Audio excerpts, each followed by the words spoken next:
Hello and welcome to Talk Spooky to Me, the Ghost Story Guys mail show. I'm Brennan Storr. And I'm Paul Bestel. And this is our chance to hear from you, our listeners. Paul, my friend, how you doing? I'm doing very well. Surviving our recent cold snap with extra socks and hot drinks. So we're doing okay. Nice. Face forward into the wind, feet warm. It's what Shackleton would have wanted. Exactly. Hopefully things go better for you than they did for him. Yes, I'm not fancying rowing across icy seas to reach safety. Well, I guess it went better for him than it did for Scott, so could be worse. Yes.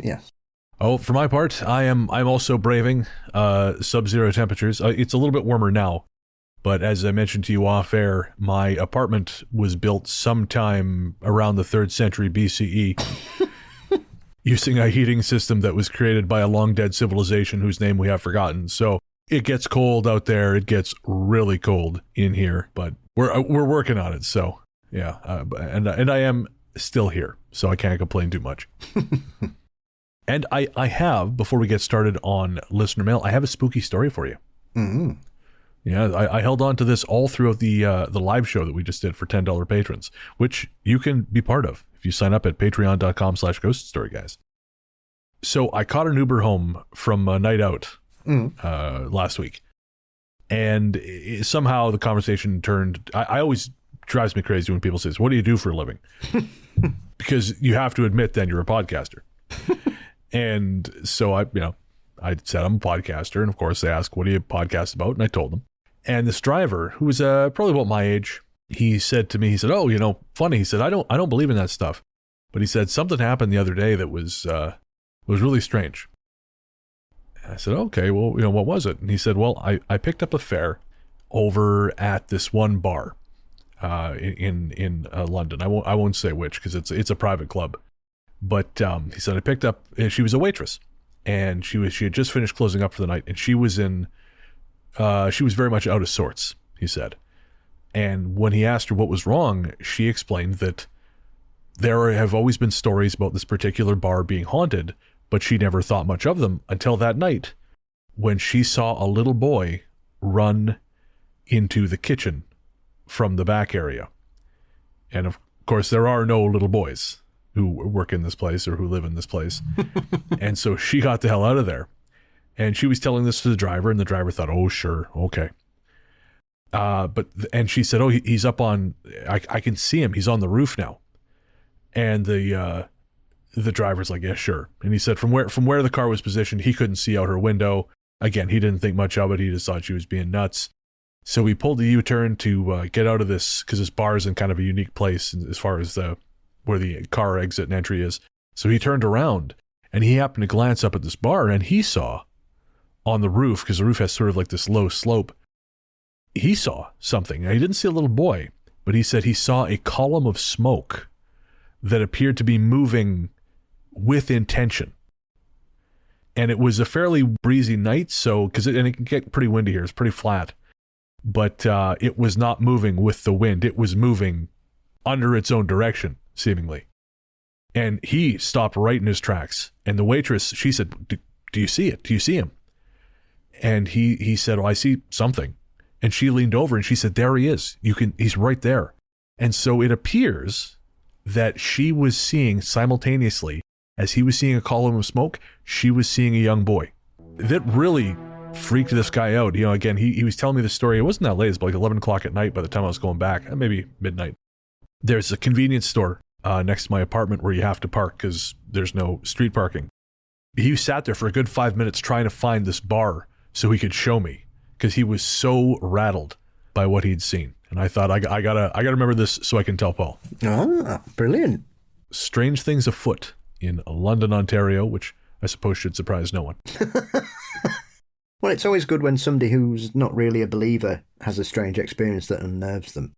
Yeah, that's it. Those are my favorite stories. Because, obviously, if someone believes, that's great. But I just think for the really out there stuff, and it's always fascinating to hear from someone who otherwise is just not interested. Definitely. All right. Well, speaking of folks who are interested in all things spooky, we have a great selection of email. And so let's get right to it. Our courteous and efficient staff is on call 24 hours a day to serve all your supernatural elimination needs. We're ready to believe you. First up is from Tammy, who says, I am a pathologist's assistant and autopsies are part of my job. I always find it interesting to hear normal people react to finding body parts in buckets. It's not uncommon for some bits to be kept and not sent with the rest of the body. Brains need a long time before they are ready to be cut, and hearts are often held. Some places I've been, we bag up all the organs after sampling, and other than the heart and brain, it all gets tossed into a biohazard bag that is then sewn back into the body cavity so it stays together. But in some other places, all the organs are not returned. The body actually gets sewn up while the organs are being dissected. Fetal demise specimens are not uncommon in medicine, unfortunately. It varies by state, but under 20 weeks, and in a lot of states they don't require a death certificate and are essentially considered surgical specimens, such as like a gallbladder or other organ, from a legal standpoint. Whew. Well, that's deeply unsettling. No kidding. Well, thank you, Tammy. That's really interesting stuff. And of course, Tammy referring to our conversation with urban explorer Ben James on the last Talk Spooky episode. He has found a number of discarded organs, and in the case, he didn't find the fetus. It was those French journalists who found it. Yes, we've had a strange story here in Sheffield today hit the news where someone's found lots of bags of dead birds dumped somewhere and a plastic box full of geese feet. Really? Where did they find this? In a local park. Oh, God. That's not encouraging. No. It's very strange. Very strange. Oh, man. Someone is out there McDonald triading hard. So, another strange Sheffield mystery. One of many. Yes, very much so. All right, next up is from Kate. Kate says, I'm in the middle of listening to the Life After Death episode and had to write you. Everything you touched on, from horrifying children's animation to existential crises, was incredibly relatable. I was born in 1980, so my childhood was filled with questionable movies and books aimed at a younger demographic. I remember bawling my way through Old Yeller, Sounder, Where the Red Fern Grows, and Bridge to Terabithia. Relatives often parked myself and my cousins in front of televisions playing The Secret of Nim, The Dark Crystal, and The Last Unicorn.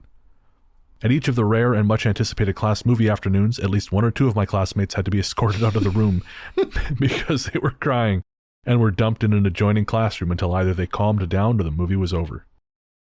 The teachers were aware of the potential for upset and planned for it by providing a spare classroom so the sobbing wouldn't disturb the others. Never once did any adult question the suitability of the video or book. Traumatizing young kids were taken in stride then, and these school movie afternoons of trauma bonding were considered rewards by the teacher. Even with this abundance of choice, one terrifying animated movie experience stands out to me. My aunt took her 2 kids, my younger brother, and myself to an evening movie as a special treat. Her kids were my favorite cousins, and after the movie, we were all going to have a sleepover. Yay! What better choice for a kid's evening at the movies than a newly released Disney movie? Right? Unless that movie just happens to be The Black Cauldron, and all the kids are under 5. I was terrified for the entirety and spent most of the movie peeking through fingers or just looking at my feet. My poor aunt, who was a single mother, was stuck with 4 terrified, never sleeping again kids for the remainder of the night. To this day, I haven't rewatched the film. Which brings me to my second point. Brennan, you and I are similar ages, and I've had the exact same thought processes as I grow older. Although I think this is a common occurrence, humans contemplating the brevity of existence as they age, I'm honestly not surprised the whole generation has some feelings with a capital F on death and mortality after being exposed to some heavy shit at a very young age. As an old millennial, I can't afford a house or sleep without a nightlight. Oh, Kate, yeah, I know exactly what you mean. I don't know, I think I've seen Black Cauldron, but I don't remember anything about it. Have you seen that one, Paul?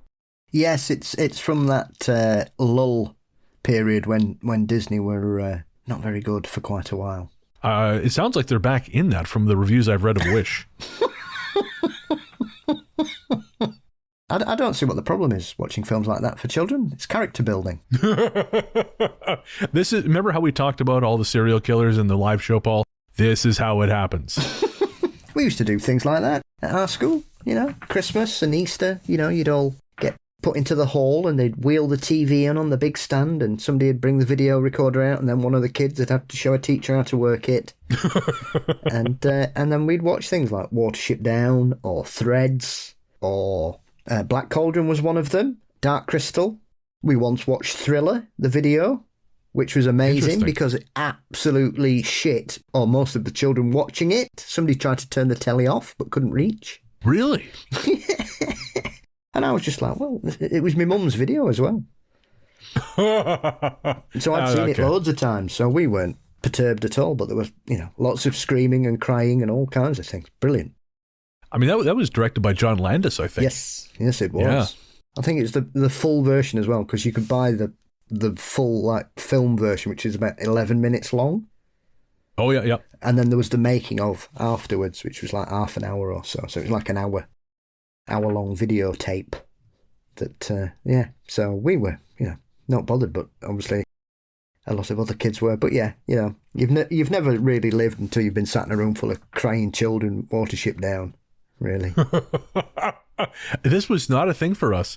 We did not do Watership Down. I can't even think of any movies we watched. Nothing that made an impact.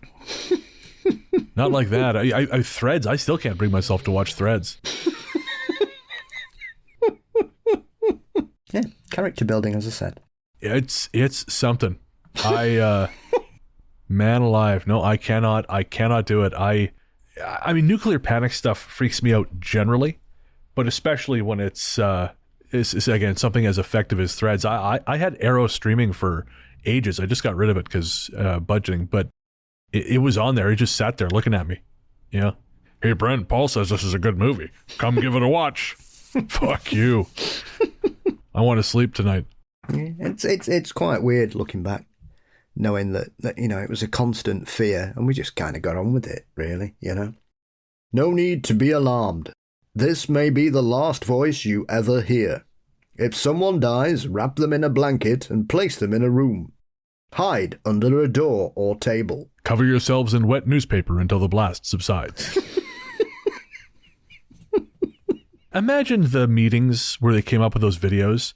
Those guys just doing mad bong rips, going, they're fucked anyways. What are we going to tell them to do? Oh, go under the desk. That's hilarious. They're just going to climb under the desk. We can say whatever the fuck we want. They're going to die after, so... Kiss each other on the lips. Hearing my voice means you have 4 minutes left. Is that in Threads? No, that's what we used to be taught. Fuck me. Oh my God. That's a nightmare. That is a nightmare. Well, we were, I don't know, 10 or 11, we were all well aware that if the Russians launched a strike, we would be decimated extremely quickly. I am not sad that I grew up in the latter part of the 80s and was only really a conscious functioning human being into the 90s.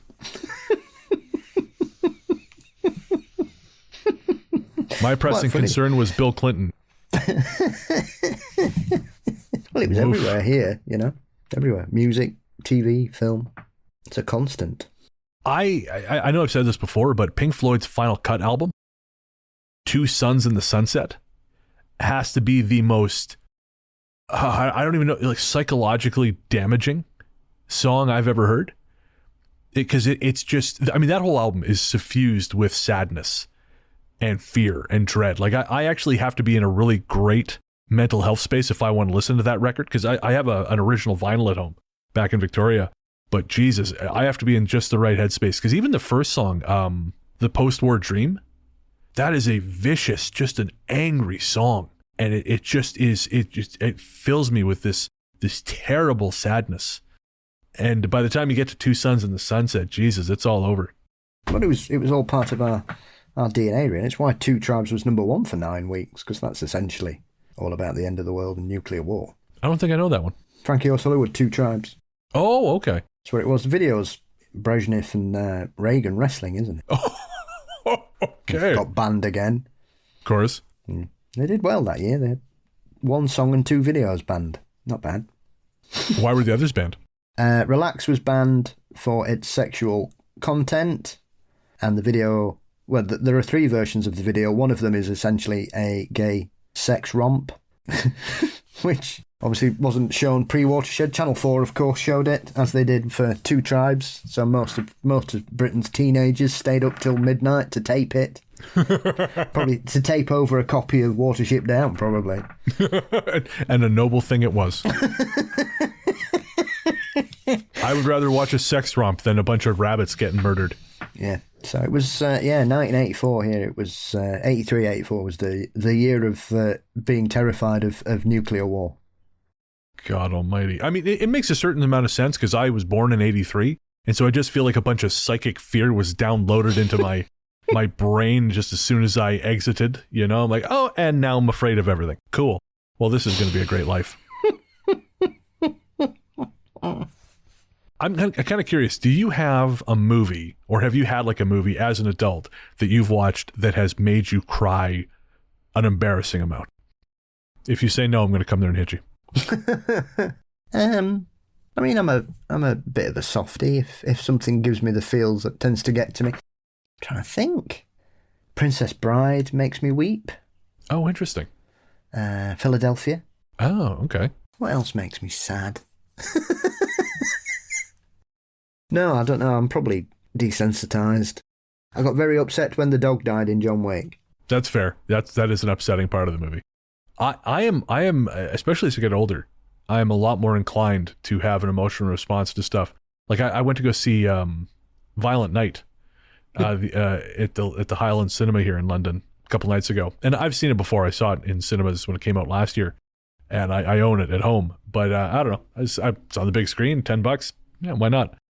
But when Santa's talking to the little girl, and you know she is telling him like, "You give me hope," I cried. I'm sitting in the theater in the dark. I'm trying not to make any noise, so I can just pretend like I'm having a joyful reaction to all the slaughter happening on screen. You know, like, I'm just crying because he's killing those terrorists, and it's great. You know. Yeah, as you grow older, you'll find that happens more. Oh, good. That happens a lot. There are sometimes films that I'm watching and also I'll just go and then I'll realise my face is wet. But yeah, those two are the ones that always get me. Princess Bride, because it's just lovely and stuffy.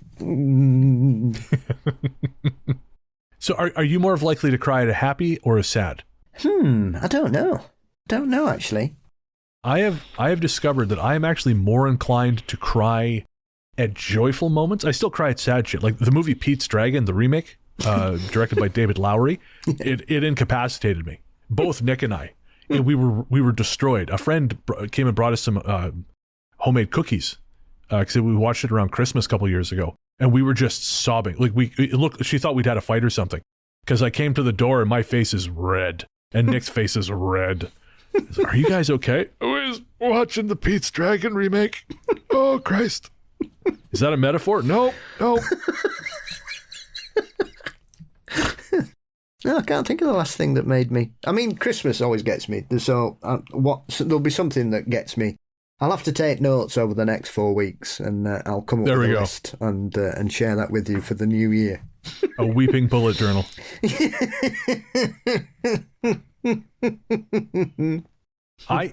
thing that gets me, and we'll move on to the next email here in a sec, but the thing that really gets me is hope. Yes. I've realized that if I'm watching something and someone has their faith restored or their hope validated, I go to pieces. You know, that is kind of my thing. That's why I think Violent Night always gets me, is because the little girl is kind of having her sense of wonder validated and given back to her. And I think that's a really beautiful thing. Like Captain America when he gets hope in Endgame. Hell yes. That's hope right there. Goddamn rights. That gives me the feels. When he tightens his shield, the broken shield. Yeah, man. One man against the world. Get up! Yeah, Julie always reminds me of when we went to see that in the cinema. I was just going, "Get up, Cap! Get up!" and he gets up, and I go, "Yes, come on!" I'm very, very, very invested in Captain America. That's fair. Christ, I might watch Endgame once we're done this. I never get sick of that movie. No, both of them back to back. I'm still not. Yeah, Infinity War not as much for me, but I respect the game. I respect the entire saga. Yes. Anyway, let's move on. Yep. Deep voice, manly. Yes. Next up is David. And David says, "Hi, do you have any stories from Alaska?" No, thank you. Goodbye. We had that one story from Kadena Air Force Base in the Haunting in the Military 2 episode, and I think no, not Kadena.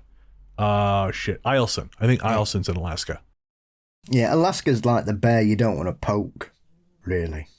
You know? I mean, I know we were talking about it on the live stream, talking about reading Luke Phillips's new book, Rogue, and one of the characters in that talks about the incident up at Port Chatham, or Port Lock, and all the stories about that, which is obviously in Alaska.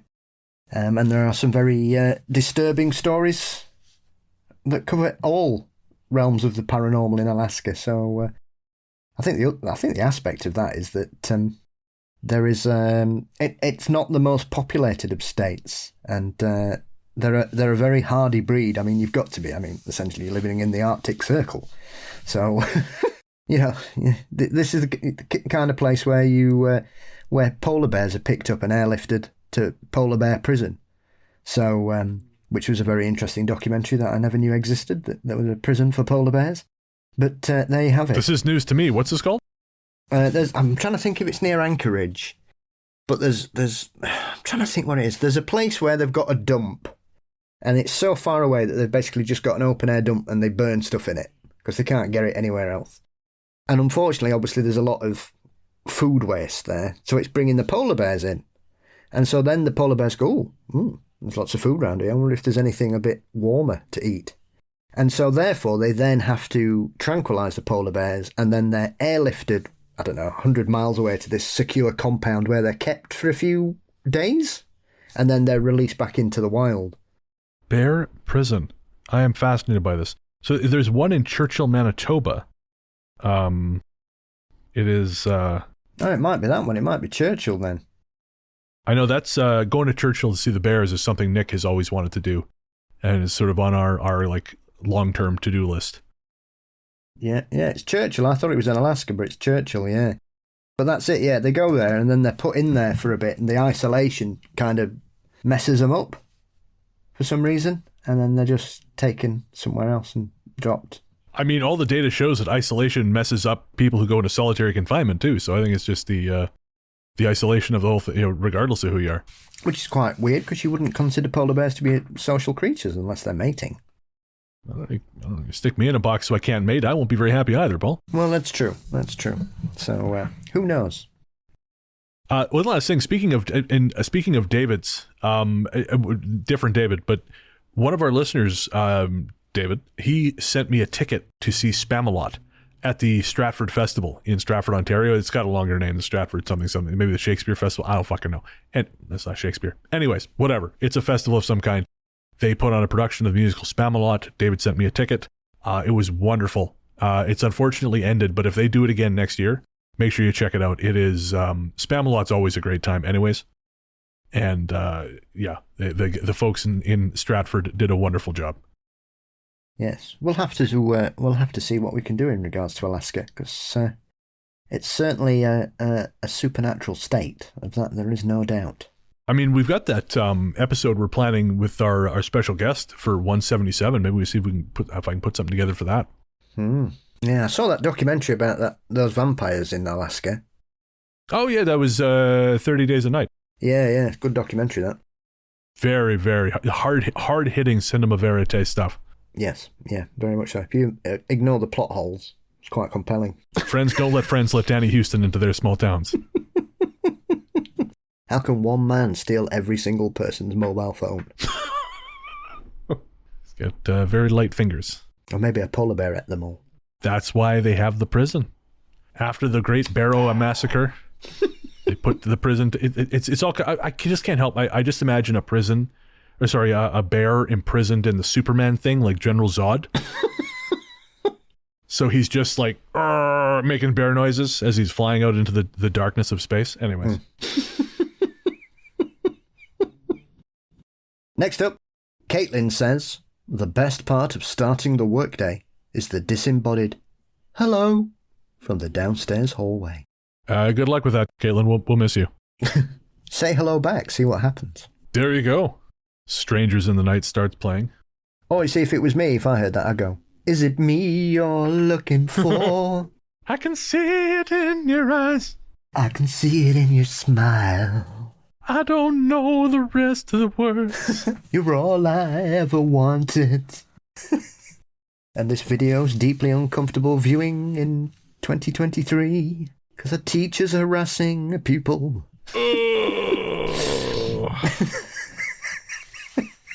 Howard, she made a model of his face. It just gets worse. Have you never seen the video? No. Watch it, and if you don't call the police afterwards, you've done well. If I don't call the police afterwards, someone should call the police on me. I get it. Yeah. Time's not been kind to that video. Time has not been kind to a lot of music videos. Hot for Teacher? Not great.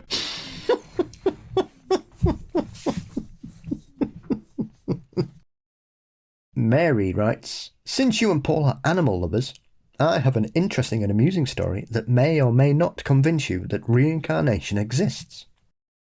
Back in 2005, I was blessed to adopt a homeless kitty in the spring that I named Taz. He was the best cat, never getting into trouble. He even took care and protected his little adopted sister. At the end of summer, he started, shall we say, romancing the comforter on my bed. One night, after having a few too many drinks, I came home and just wanted to sleep. But here came Taz looking to start his new evening ritual. Being tired and not wanting to be bothered, I tossed him a fuzzy pig slipper that I had in my closet as a joke. And without missing a beat, he climbed on the little pig, and a new tradition was started. As the years went on, he went through both pig slippers, a few teddy bears, and a monkey.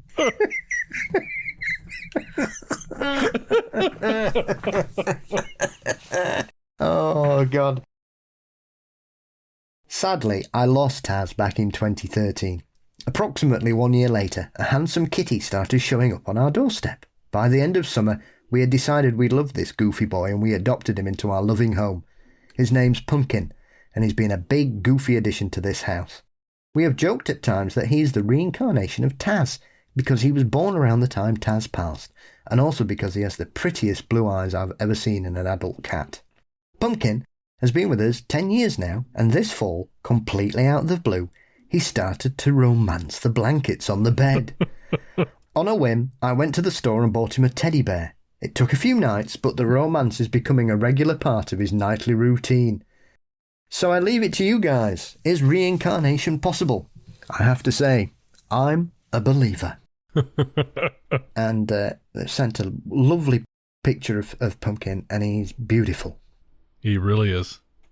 So I've got two parts to this. My mum's had a few rescue dogs over the years, and she had a Yorkshire Terrier called Pippa, and at the same time she had a Labrador. So she had this enormous snake, like a fluffy snake. It was about 6 foot long, and Pippa was this Yorkshire Terrier, so she wasn't very big. And she essentially would get to like 11 o'clock at night, and you could be sat there watching telly, having a drink or something, and she would just jump on this snake, and that was it. She'd be humping it all around the front room. Didn't matter what was going on. It was snake pumping time, and that's what it was. But in a slightly less sexy kind of comparison to what we're saying about Pumpkin being the reincarnation of Taz. When I had my previous dog, Rolf, and my mum had her beautiful big Labrador Ross, who was essentially a dog in the size of a bear, but thought he was a puppy, he had this trick that whenever you came round, he would just sit down and he'd put his front legs on you and his paws, and he'd love his arms rubbing. He'd really liked his arms to be rubbed, so he used to just do that for you. And he sadly passed quite young for a dog, 9 or 10 I think he was. And within, I don't know, a month to 2 months, Afterwards, Rolf, who'd never ever shown any indication that he wanted to do this or anything, suddenly decided that he'd like to put his front legs on you and want his arms rubbing in exactly the same way, but it only started after Ross had died. Interesting. He never used to do it when he was there and he could see what Ross was doing. He never wanted to copy him, he never tried to do it, he never showed any inclination for it until he'd passed. And then he started doing it all the way until he passed away himself. Oh, man. So make of that what you will. Yeah. So Rolf was he was like part of the household, or he was your mom's dog? No, Rolf was mine. Ross the Labrador was my mum's dog. And they loved each other very much. They were good playmates. But yeah, he never did it until Ross passed away. And then after Ross passed away, within a couple of months, that's what he liked to do. Oh. So why did he start doing that? That is a great question. Oh, that's cute either way. Mm. But yes, Pumpkin looks like a beautiful cat. And yes, long may he continue to bring lots of love and mirth to your home.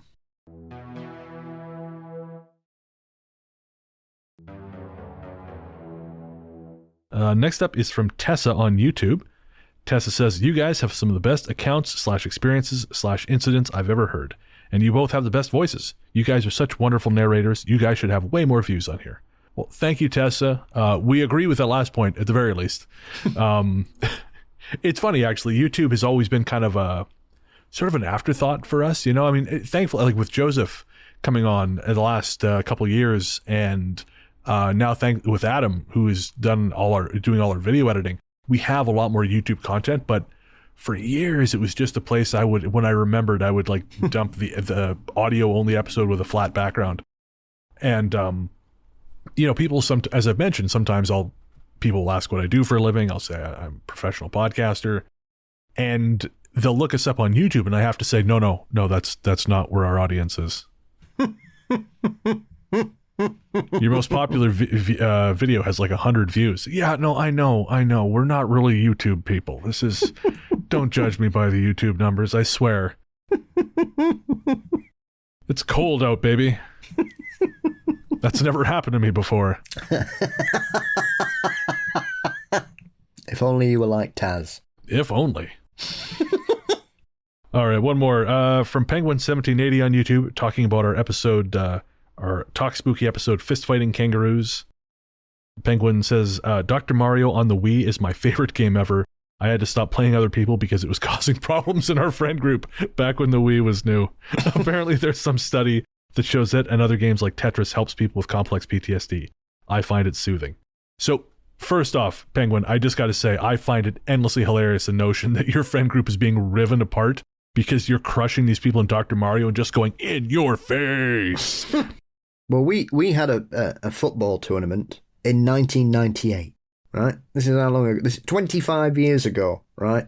And whenever I sit down and I think about it, it still makes me laugh because there were I think there were 6 of us playing, so we were up till like 4 in the morning, and I was the big favourite, and I lost to one of my friends, and essentially I was top of the group, and there was one game left, which was with our friend who didn't play games at all unless he was with us, whereas we all had a PlayStation and played it every day, whatever.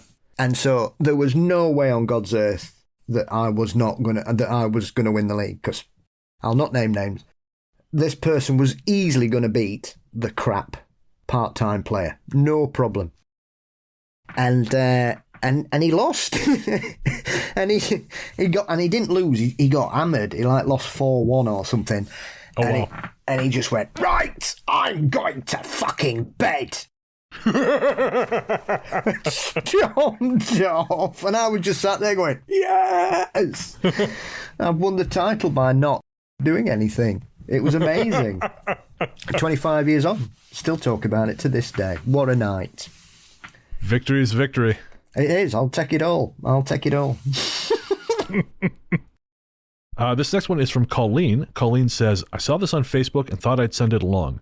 The description of the well man reminded me of descriptions of shadow people. I wonder if there's a connection. Hey folks, it's me. I am cutting this in after the fact because in my original response, I said that I thought this was probably an internet creation because I couldn't find any real information on it. Now, of course, our patrons get the show ahead of the public feed. They usually get the show on Saturday. The show comes out on Tuesday. And our patron, Eileen, commented on the post and then sent in this email. So I thought instead of my original response, which was, hey, wrong, I would share her information, which is right. So, this is from Eileen. Eileen says, Danish person to the rescue. It's a real folklore creature, apparently. Not one I knew of, granted, but a very cursory search yielded results. Here's a very short text in English. She includes a link, which I'll put in the show notes. And she says, the rest I've found is in Danish. This text here is very detailed. Again, there's a link. I will include that in the show notes. Eileen goes on to say, basically, the purpose it served in the 18th and 19th centuries was, quote, wells are dangerous for prosaic reasons. Let's use a monster to make it even scarier for kids. Whereas earlier, it seems, it maybe was a creature people believed could affect people's actions or health, i.e. an explanation of bad health in humans and livestock before we had the modern understanding of disease and microbes. It has also been called Krogmanden, the man with a hook, Bruntrolden, you tell me if I'm getting that wrong, Eileen, the well troll, Brontossen, the idiot in the well, or simply Manden I Brunden, the man in the well. It was also known as Kildemand, the man of the stream, because the word kilda was used for wells in some part of Denmark in olden times. Eileen continues, the reason I hadn't heard of it is that it's not really in use in modern times, presumably because we don't really use wells anymore. So thank you, Eileen, for providing that insight. And if you want to be part of the Cool Kids Club who gets to hear the show ahead of everyone else, sign up at patreon.com/ghoststoryguys or, of course, GST Premium via Apple Podcasts. Oh, one last thing. Before we go back to the regular recording with Paul, which we recorded, of course, on Thursday, I'm recording this Monday, I have a favor to ask. Like I said, Paul's not here. He wouldn't ask. I'm going to ask.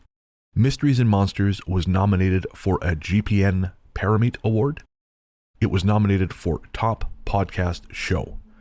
And I would very much appreciate it if you could follow the link in the show notes. It'll be right at the top. Right at the top. Follow through and vote for Mysteries and Monsters under Top Podcast Show. That would mean a lot. I know it would mean a lot to Paul. Again, he would never ask. I'm going to ask. In fact, I'm going to say, let's crush the competition. There's nothing wrong with them. They all seem like great people, but they're not Paul. So let's fucking crush those people with our love for Mysteries and Monsters. All right. Again, that's GPN Top Podcast Show. There'll be a link right at the top of the show notes. Follow through. You vote using your Google account.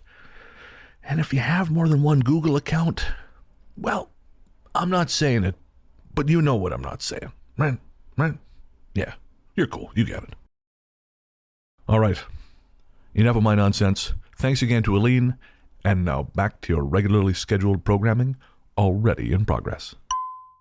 If I'm wrong and someone has examples, please send them in. ghoststoryguys@gmail.com. Do you live in Copenhagen? Get in touch. Can we stay with you? Well, it's cheaper than drinking in Sweden. Oh, God, I can't imagine. And Norway.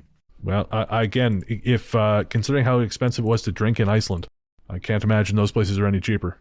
Yeah, well, a lot of Norwegians go to Sweden and Denmark to drink because it's cheaper. Oh, I see. So, wow. So even as expensive as Sweden is, it's still cheaper than Norway. Oh, yeah. Woof. Yes. You've got to know where to drink in Norway. I.e., don't go anywhere tourists are.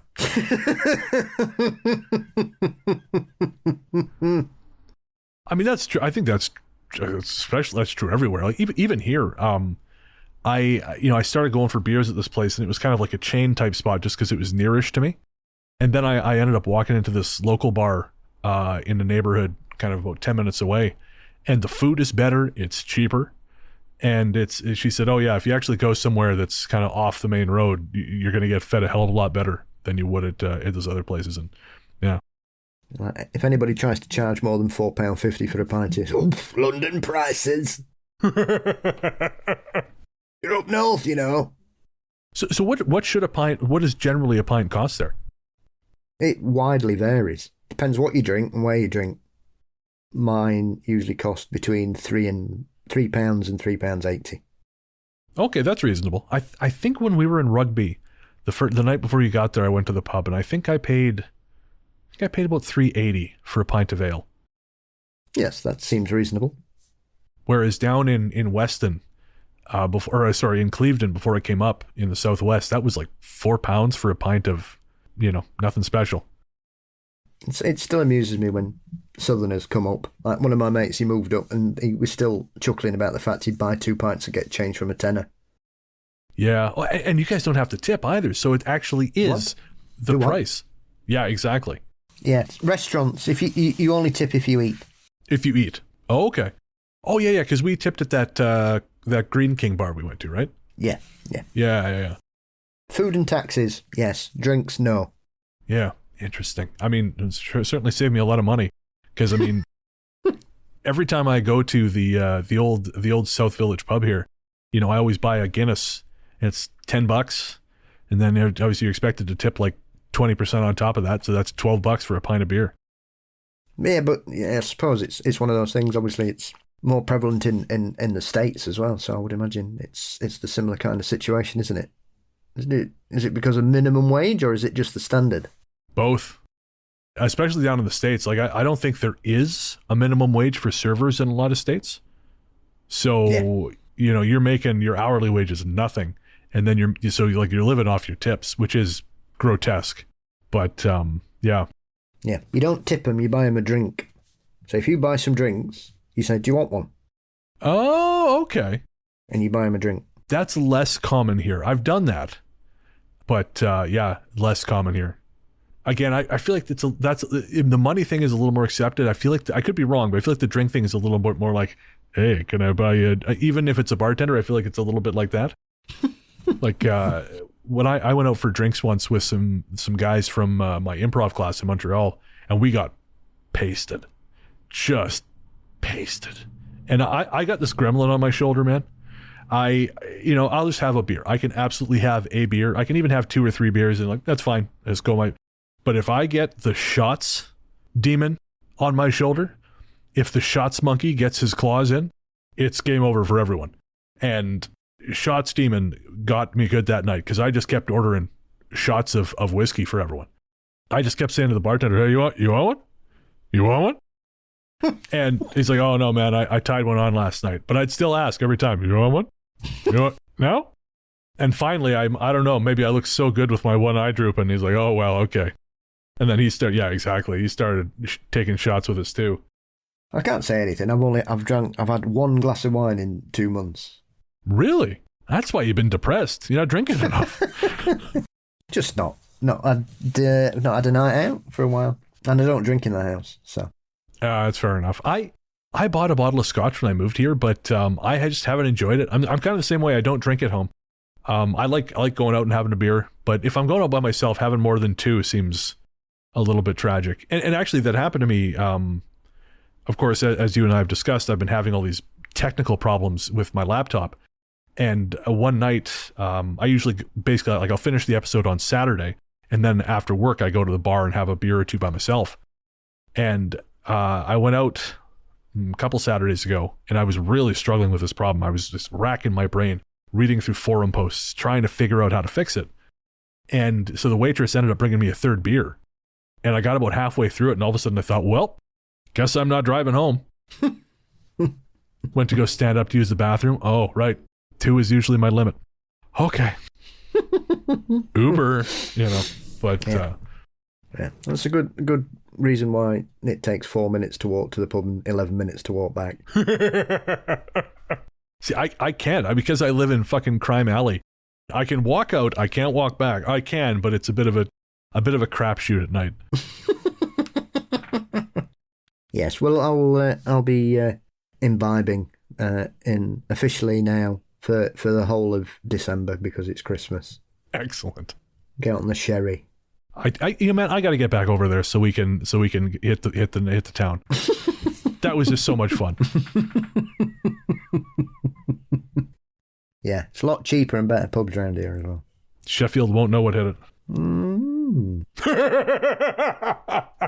Okay, I'm sorry. That was my hubris talking. I know I can't possibly make a dent in The vortex that is Sheffield. You'll be surprised. You'll be surprised. It's very, very friendly, especially around where I live. People are always very chatty. Oh, good. Very cool. Next up is Teresa. I think this one's you.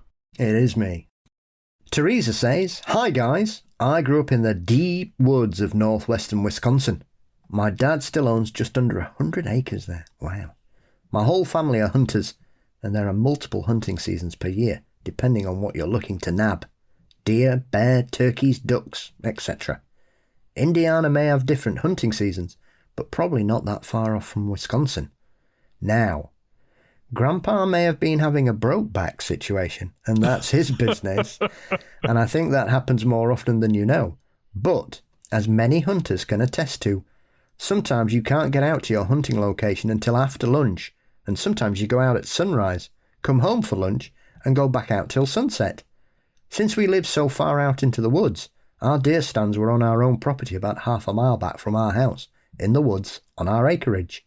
It's an easy walk to and from, with enough time to get a few hours hunting time before dark. I hope this helps make sense of Grandpa's timing."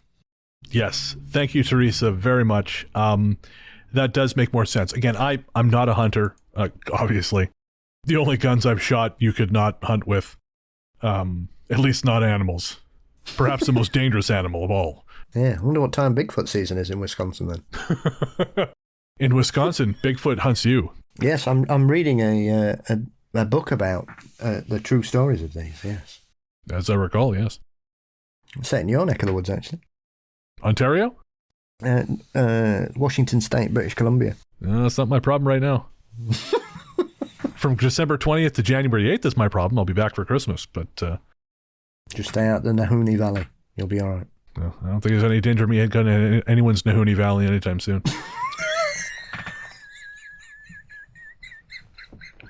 It's Christmas, Theo. It's the time of miracles.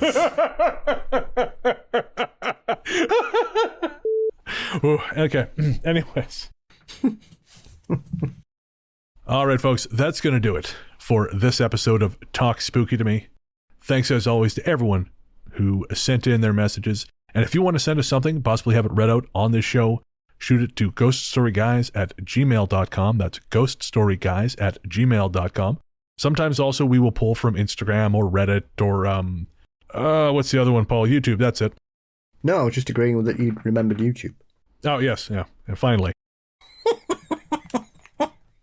But the MySpace. But my Friendster, Bebo. Geosites. Yeah, that too. AOL. Netscape. AIM. Internet Explorer. ICQ. Is that the one where it made that funny noise? Yeah, that's the one. Yeah, I remember that. Just the Napster days. Oh, yes. LimeWire. The virus superhighway.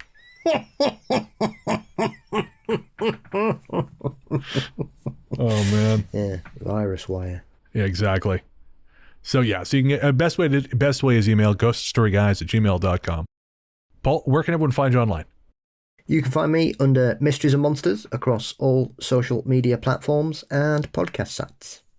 I'm largely the truth on Twitter, Instagram, Blue Sky, Threads, and Letterboxd. I don't really use Twitter that much, but my account, well, actually I don't use it at all, but it's still there. Letterboxd if you want to see me get nerdy about movies. And of course, you can listen to my show Weird Together. We're going on break for the month of December, but our next episode will be out on the day after this is released, and that will be about the film Black Friday, which is a hoot. I love Black Friday. Mm-hmm. Speaking of upcoming shows, Paul, on the day this releases, our appearance on the TV Trivia Pod will be out. Yes, it's all happening. Yeah, it's a busy month. The December is turning out to be October 2. Yes. And I'm not sure when I'll be on Jim Harold's Campfire, but that will be upcoming shortly as well, I would imagine. Oh, of course. And I actually just got a note, and I'm sorry, I don't remember who said it, but one of our listeners just recorded a spot on Campfire and gave us a shout out. So thank you very much for that. Fabulous. All right. Well, as always, we like to end talk spooky with me with a song. We like to feature artists in this space. And if you are an independent musical artist and you would like to have your song featured here, shoot us a message, ghoststoryguys@gmail.com. You can also DM us on Instagram as The Ghost Story Guys, but the account is weirdly popular, so I don't always see all the DMs, so email is the best way to do it. But this time around, we don't have an outside artist. This time around, we have someone who is on Night Harvest Recordings. And Night Harvest Recordings is the Ghost Story Guys house label. This time around, we're going to feature a new track from the Revenants. The Revenants are kind of one of the whole reasons the label exists in the first place. The Revenants, of course, a project of Boston-based musician Elliot Wilder. The song is Pop Life, and that's from the Revenants' latest album, also called Pop Life. Pop Life just dropped on streaming platforms everywhere. And if you want to buy a copy of it, a digital copy of it that comes with very cool, lovingly designed liner notes, you can buy them direct from Elliot at therevenants1.bandcamp.com. Again, that's therevenants1.bandcamp.com. So, thanks again for joining us. And until next time, we will leave you with the Revenants and Pop Life.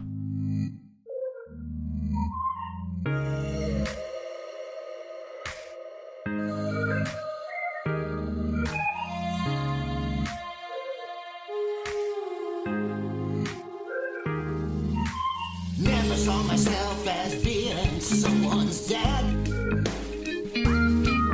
it odd how things wind up the way they do? Well, I wound up being someone I could not imagine. I wound up being someone looks up to. Pop life. Pop life. Pop life. Pop life. Pop life.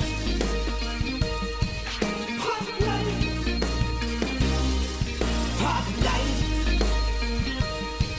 Pop life.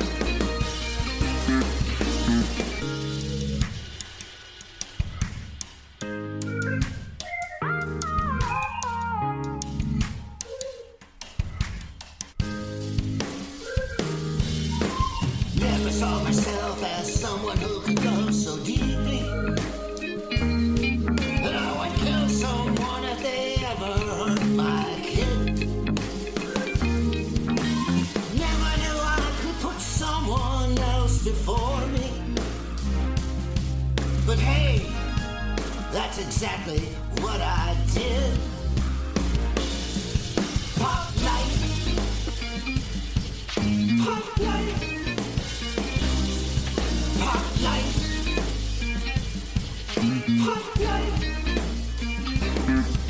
Pop life. Pop life. Pop life. Pop life. Yeah, I know that we have all been making babies. All the way back to Adam and Eve. But this is my personal take on the matter. It tears you apart when they up and leave. Never saw myself as being someone so connected.